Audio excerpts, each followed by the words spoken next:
Do also just want to finally mention just some words of the moment. Kind of interesting times as always as we continue to reopen the church, and about 90% they say of the economy is just kind of rolling in Ohio. Little looks different, of course, than it did before, but people are going back to work. Things are opening up. I know many of you have maybe gotten that haircut. The pastor's still not there yet, but we'll get there maybe one day. But I know many of you are out there doing some different things like that. Of course, we want to continue to pray for safety and wisdom for everybody involved that makes those decisions, and all those that are out there working, and we pray for their safety.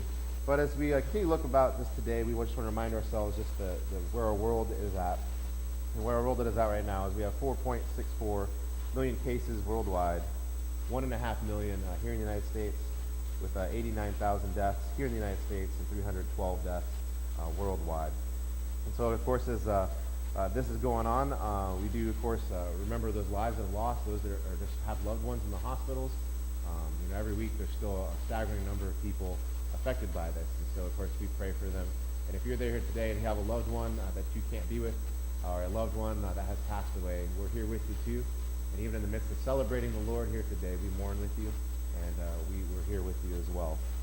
We also just want to share, this is kind of interesting week too, because it's been announced this week that, at least in Ohio, the Catholic diocese are going to be opening up Memorial Day. And of course, some churches have been meeting this whole entire time. And I just want to say a quick word about just kind of where we're at, and kind of just give you some ideas of where our church is at this moment.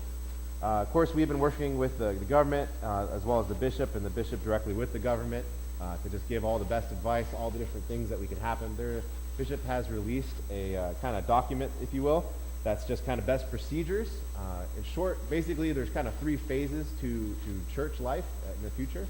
The first is phase 1, which is 10 people or less, when that order is still in effect even now.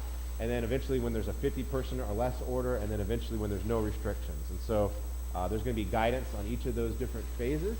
I know many of you are antsy, and many of you are worried about the days ahead and what that would look like. But I just want to give you kind of a little snippet of, if we were to open just the next week, for instance, what church service would look like here. And so just let me give you kind of just an idea of what that would look like. First of all, the 10 or less order is still in effect, and our bishops made that clear, as well as our leadership. And so if you do the math, if you have a pastor, a liturgist, 2 tech people, because we have Andy here today. Hello, Andy Tabor. Woo! He's in the house helping us today. That's 4 there, and if we had live music, you'd have Terry and Nancy at a minimum. So you're looking at 6 people there. So basically you have 4 people of the church that could come into a worship service with us. And so you're looking at, how do you decide those 4 people each week, and all the different questions there. But basically you'd have 10 people or less in our place. There'd be no hymnals, no bulletins that we'd be allowed to use, so we'd have to take all of those out. There'd also be no singing or even liturgy, because there's been studies that show that singing is just as bad as coughing and things like that, as far as spreading and distance and all those things. So the recommendation is there'd be no singing or even liturgy. We'd all be, of course, 6 feet from each other in all directions, so pews would be roped off and all those different things. We wouldn't be able to run the elevator for those that would need that. There's even questions about central air and heat and how that can work with people in a room. Some questions there. And of course, there'd be no child care or Sunday schools available. We'd also have no offering plates, and be passed around at least. And even if we had a place to drop our offering, we'd still have to figure out how to count that and keep it safe. And there'd be some processes there that we could maybe work through.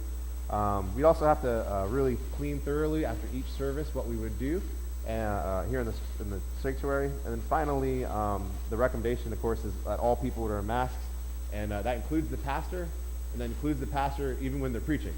And so you can see that looks quite different than maybe we would expect on a Sunday morning.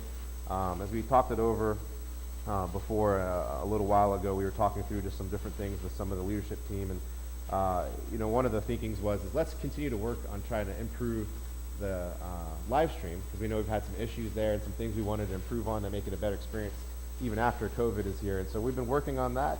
You see some of our fruit hopefully here today, but nonetheless it would look really different. And so my recommendation, of course, is these days, while we're limited to 10 or less, to really just focus on the live stream.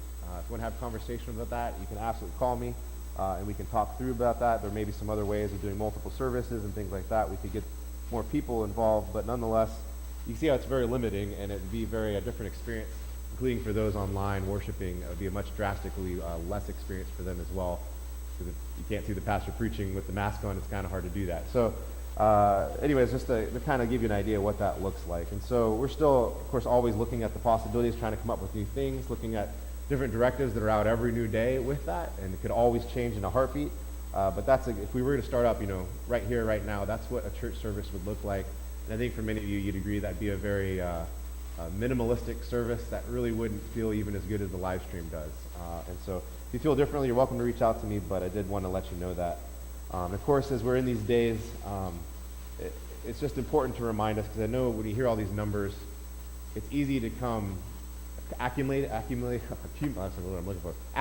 I'm trying to say, to them, where you can kind of just let numbers be numbers.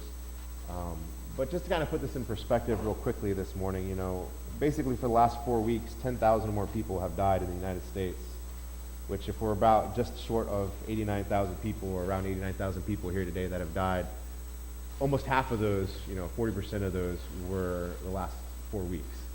And so the idea that, that we can just ignore this, the idea that this isn't something to not take lightly, it's very something to take seriously. It's still with us and will be in the days ahead as far as we can tell. And so not that we don't have hope, not that we don't know that we can do things about it and we can keep working towards doing some really great stuff, but it is something that we can't just shrug off our shoulders and say, oh, that was nice, we got through it, and now we don't have to worry about it. It's still here with us, and we still have to take it seriously. And so again, you're welcome to have conversation with me, but that's just kind of where my head is at. And of course, we'll be talking more in the days ahead once those numbers change, and especially if America, we can continue to decline in our cases and things like that, becomes a much more brighter future very quickly in those days. But at least that's where my head is at, and I just wanted to share that with you here this morning. Well, as we're here, we do have the risen Lord with us in our homes, in our church building, and wherever you may be. The Lord is with us. Let us now turn to him and worship him with all of our heart.